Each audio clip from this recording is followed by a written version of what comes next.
નમસ્કાર મિત્રો, સ્વાગત છે તમારું વિડીયોમાં। તમે જોઈ રહ્યા છો દેશ, દુનિયા અને ગુજરાતના તાજા સમાચાર। વિશ્વમાં પેટ્રોલ ડીઝલનું સંકટ, આપણે એક થઈને પડકારોનો સામનો કરીશું। મન કી બાતમાં પીએમ મોદીની અપીલ જોવા મળી।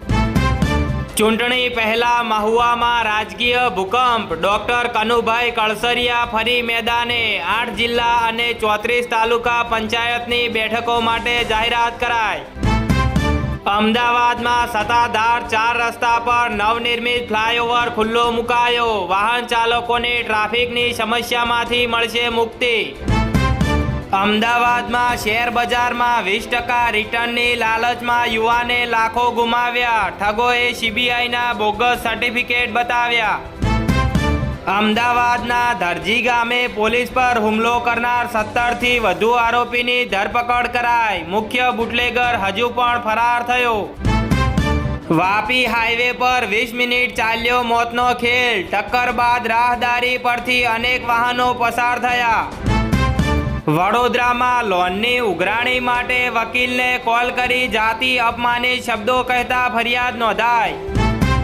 નર્મદાના તિલકવાડામાં પરિક્રમાવાસીઓ પર શ્વાનનો આતંક, 16 શ્રદ્ધાળુઓને બચકા ભર્યા।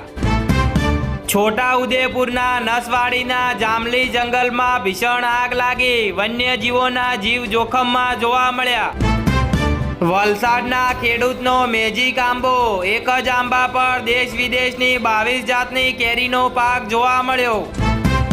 ગુજરાતમાં 1.25 કરોડ એલપીજી કનેક્શન વચ્ચે 10 દિવસમાં ફક્ત 12,000 જ પીએનજીમાં ફેરવાયા। ભાવનગરમાં વાળુકુડ ગામે જાહેરમાં યુવાનની છરીના ઘા ઝીંકી હત્યા, હુમલાના દ્રશ્યો કેમેરામાં કેદ થયા। અમદાવાદ શહેર અને ગ્રામ્યમાં ગુજકેટની પરીક્ષાનું આયોજન, દરેક કેન્દ્ર પર સીસીટીવી કેમેરાની સતત દેખરેખ જોવા મળી।